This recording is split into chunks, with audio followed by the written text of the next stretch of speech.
বিসমিল্লাহির রহমানির রহিম। জুলাই জাতীয় সমাবেশ সম্মেলন 2026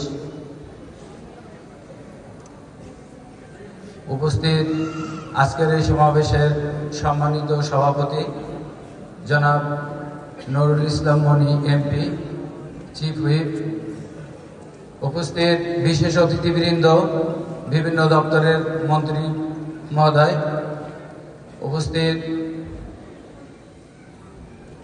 প্রধান অতিথি জননেতা জনাব মোহাম্মদ তারেক রহমান।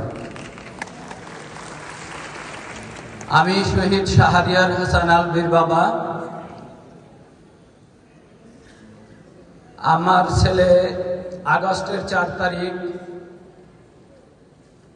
মিরপুর 10-এ পুলিশের গুলিতে শহীদ হন। আলভীর একজন 15 বছরের তরুণ যুবক ছিল। আজকে 2টি বছর অতিবাহিত হয়ে গেছে। আমরা ভেবেছিলাম যখন ইন্টারিম সরকার আসছে যে আমরা হয়তো এই হত্যাকাণ্ডের বিচার পাব।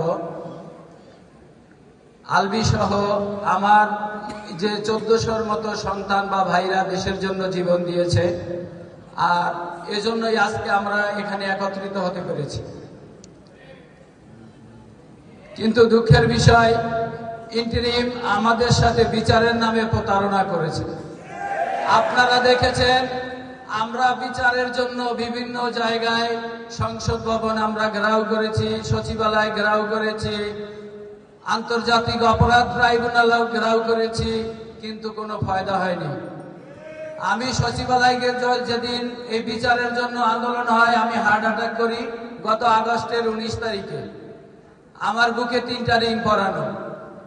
আজকে দেখেন, সন্তান তো হারালাম, এরপরে সন্তানের বিচারের জন্য, আমার সন্তান সহ সকল সন্তানের বিচারের জন্য রাস্তায় আন্দোলন করলাম। এখনো পর্যন্ত বিচারের দৃশ্যমান কিছু আমরা দেখতে পাইনি। তবে আমরা আশায় বুক বেঁধে আছি যে সরকার এখন ক্ষমতায় আছে। এই সরকারের কাছে আমাদের সবচেয়ে বড় প্রত্যাশা ছিল তখন থেকেই যে জনাব তারেক রহমান দেশে আসবে, ক্ষমতার মসনদে বসবে, আমরা আমাদের এই শহীদদের প্রকৃত যারা হত্যাকারী তাদের বিচার পাব।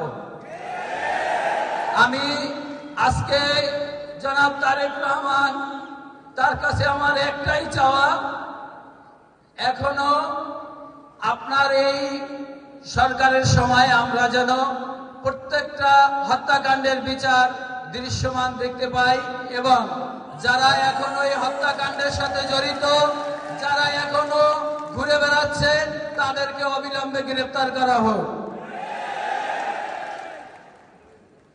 আসলে কষ্ট লাগে। একটি কথাই আছে, কি যাতনা বিষে বুঝি বিষে কিসে, কবু আসি বিষে দমছিনি যারে। আমাদের কষ্ট অন্য যারা আছে কেউ বুঝবে না। দেখেন, ইন্টারিমের সময় নাহিদ, সার্জিস, হাসনাত, তারা স্টুডেন্ট ছিল, তারা লেখাপড়া করত, তারা আজকে শহীদ পরিবারকে পুঁজি করে, তারা আমাদেরকে পুঁজি করে, তারা আজকে হাজারো কোটি টাকার মালিক হয়েছে। তারা নতুন রাজনৈতিক দল পেয়েছে। আমরা কি পেয়েছি? আমরা আমাদের সন্তানকে হারিয়েছি, ভাইকে হারিয়েছি, স্বামী তার, বউ তার স্ত্রীকে হারিয়েছে। দেখেন, আমরা আমাদের চোখের পানি এখনো পড়ে। আমরা যতদিন বেঁচে আছি আমাদের চোখের পানি পড়বে। আমাদের কষ্ট বোঝার মতো ক্ষমতা আল্লাহ ছাড়া কারো নেই। আমি সর্বশেষ আমি একটি কথাই বলবো যে আমাদের এই সরকার অল্প কিছুদিন হলো ক্ষমতায় এসেছে। আমরা